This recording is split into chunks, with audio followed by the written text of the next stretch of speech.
Last class में हमने charter act of 1813 देखा था, जहाँ पे ईस्ट इंडिया कंपनी की मोनोपोली ख़त्म कर दी गई थी। बट चाय में, इंडिया में चाय में उनकी मोनोपोली थी और ट्रेड विद चाइना में मोनोपोली थी। नाउ नेक्स्ट एक्ट है चार्टर एक्ट ऑफ 1833, 1833 का एक्ट है। यहाँ पे अब मेन बात हुई 1833 में के एक्ट में कि जो गवर्नर जनरल ऑफ बंगाल था, अब उसको position they the governor general of India की, यानी गवर्नर जनरल ऑफ बंगाल से उसको बना दिया गवर्नर जनरल ऑफ इंडिया। और गवर्नर जनरल ऑफ इंडिया जो पहले बने उनका नाम था Lord William Bentinck, Lord William Bentinck.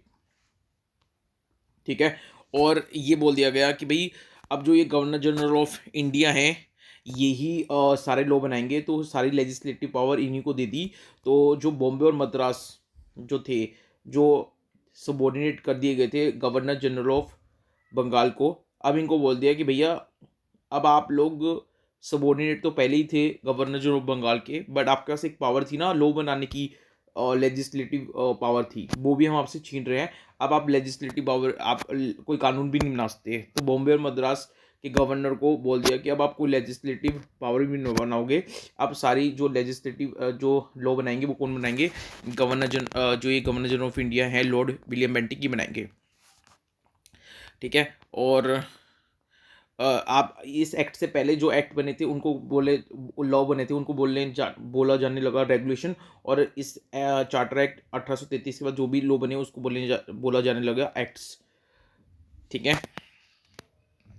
East India company को बोल दिया कि भाई अब आप कॉमर्शियल काम नहीं करोगे, अब बस आप यहाँ पे हो एक एडमिनिस्ट्रेशन काम संभालो, बस कॉमर्शियल काम आप नहीं संभालोगे। अब कॉमर्शियल जो कॉमर्शियल एक वो दे रखा था उनको कि आप कॉमर्शियली ट्रेड वेड कर सकते हो, तो कॉमर्शियल एक्टिविटी पे बैन कर दिया और बस उसको एडमिनिस्ट्रेटिव बॉडी बना के रख दिया और बोला कि आप एज ए ट्रस्ट जितनी जो भी काम कर रहे हो एज ए ट्रस्टी काम करो on the behalf of her majesty, यानी ब्रिटिश गवर्नमेंट के बिहाफ पर। उसके बाद इस एक्ट के 1833 एक्ट ने अटेम्प्ट किया कि सिविल सर्विसेज के एग्ज़ामों और इंडियन को भी पार्टिसिपेट करने का मौका मिले, बट जो कोर्ट ऑफ डायरेक्टर्स थे उन्होंने अपोज किया। तो फिर ब्रिटिश गवर्नमेंट ने कहा कि चलो ठीक है, कोर्ट ऑफ डायरेक्टर अपोज कर रहे हैं तो कोई बात नहीं, इनका दिल रख लेते हैं। और फिर ये अटेम्प्ट सक्सेसफुल नहीं हुआ। नाउ फिर उसके बाद तो अभी से देखो इस एक्ट में मेन काम क्या हुआ है, चार्टर एक्ट जो 1833 था उसमें एक तो गवर्नर जनरल ऑफ बंगाल को गवर्नर जनरल ऑफ इंडिया बना दिया, उसको बता दिया कि भी सारे लोग यही बनाएगा। बॉम्बे मद्रास को बता दिया कि देखो सबॉर्डिनेट तुम पहले थे, अब लॉ मेकिंग पावर भी तुमसे छीन रहे हैं। और बस ज़्यादा कुछ तो इस एक्ट में हुआ नहीं, बस यही मेन एक्ट हुआ है। और फर्स्ट जो बने गवर्नर जनरल ऑफ इंडिया वो थे लॉर्ड विलियम बेंटिक, बस यही है। उसके बाद चार्टर एक्ट ऑफ 1853। अब 1853 में क्या हुआ, 1853 में जो आपको पता है गवर्नर जनरल ऑफ इंडिया है, तो पहले वो गवर्नर जनरल ऑफ बंगाल थे। अब गवर्नर जनरल ऑफ बंगाल को क्या बना दिया, गवर्नर जनरल ऑफ इंडिया कहा जाने लगा। अब गवर्नर जनरल ऑफ जब बंगाल थे वो, तो उनको एक एग्जीक्यूटिव काउंसिल दी थी 4 मेंबर की, याद है ना। तो अब जब वो governor general Bengal governor general of India में उनकी पोजीशन चेंज हुई, तो अब गवर्नर जनरल ऑफ बंगाल क्या बन गए थे, गवर्नर जनरल ऑफ इंडिया बन गए थे। हमने देखा अब गवर्नर जनरल ऑफ इंडिया जिसके पास ऑलरेडी एग्जीक्यूटिव काउंसिल थी, अब उसमें कुछ लेजिस्लेटिव मेंबर भी, 6 लेजिस्लेटिव मेंबर भी ऐड कर दिए। और वो जो 6 लेजिस्लेटिव मेंबर ऐड करे वो उसको उनको कहा जाने लगा Indian central legislative council, Indian central legislative council. अभी बोला कि भाई ये जो 6 मेंबर ऐड हुए हैं ये लेजिस्लेटिव काउंसिल है, ये एग्जीक्यूटिव काउंसिल से अलग होगी और ये लॉ बनाएगी, एक तरह से मिनी पार्लियामेंट है।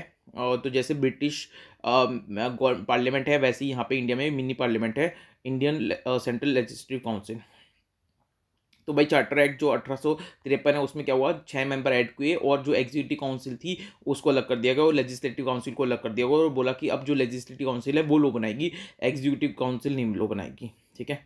उसके बाद सिविल सर्वेंट्स के लिए एग्ज़ाम होने लगे और उसके लिए एक मैकुले कमेटी भी बनी 1854 में, और बोला कि इंडियंस भी इस एग्ज़ाम को दे सकते हैं। उसके बाद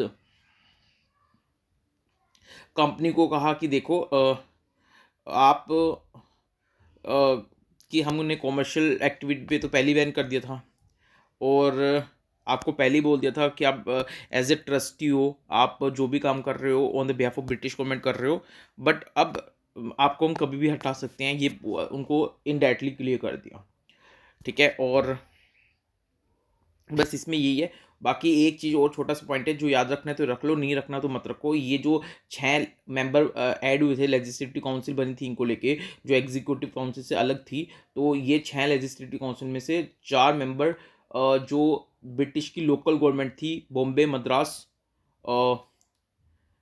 बंगाल और आगरा में, वहाँ जो ब्रिटिश की लोकल गवर्नमेंट थी, इन 4 प्रेसिडेंसी में मद्रास, बॉम्बे, बंगाल एंड आगरा में 4 मेंबर वहाँ से उन लोकल ब्रिटिश लोकल गवर्नमेंट से लिए गए थे। ठीक है, बस इतना ही है और कुछ नहीं। तो इस एक्ट में बस एक ही बात अब याद रखने के लिए है कि 1853 एक्ट ने 6 मेंबर ऐड कर दिए थे, और उसको बना के लेजिस्लेटिव काउंसिल बना दी थी। और ये जो इंडियन लेजिस्लेटिव काउंसिल है, ये मिनी पार्लियामेंट कहा जाने लगा, जो लॉ बनाने लगा। और ये जो एग्जीक्यूटिव काउंसिल है, अब उसको बोल दिया कि आपका फंक्शन अलग है, और आप एडमिनिस्ट्रेटिव और पॉलिटिकल फंक्शन देखो, और लेजिस्लेटिव काउंसिल लॉ मेकिंग का फंक्शन देखेगी। उससे पहले क्या था, एग्जीक्यूटिव काउंसिल ही लॉ बना रही थी। ठीक है, बस इसमें तो यही मेन बात है। और बस एक ये है कि जो सिविल सर्वेंट्स, जो ये सिविल सर्वेंट सर्विसेज के एग्ज़ाम होने लगे, और इंडियंस को भी मौका देने जाने लगा, और उसके लिए मैकूली कमेटी 1854 में बनाई गई। ये भी एक मेन पॉइंट है, बस बाकी और कुछ भी नहीं है इसमें। Thank you so much. अब कंपनी का रूल अब देखो 1853 है। अब हम नेक्स्ट क्लास से अब देखेंगे 1853 से सीधा अब 1857 का रिवोल्ट होगा, और ब्रिटिश पार्लियामेंट क्या करेगी, कंपनी से सारा कंट्रोल A to Z ले लेगी, और ईस्ट इंडिया कंपनी को बोलेगी बस अब गायब हो जाओ यहाँ से। तो हम अब प्रोसीड करेंगे क्राउन रूल पे। 1857 के बाद जो ब्रिटिश गवर्नमेंट ने रूल किया है 15 अगस्त 1947 यानी इंडिपेंडेंस तक, वो हम देखेंगे नेक्स्ट क्लास में। और थैंक यू सो मच, अगले लेक्चर मिलते हैं। Bye bye, take care.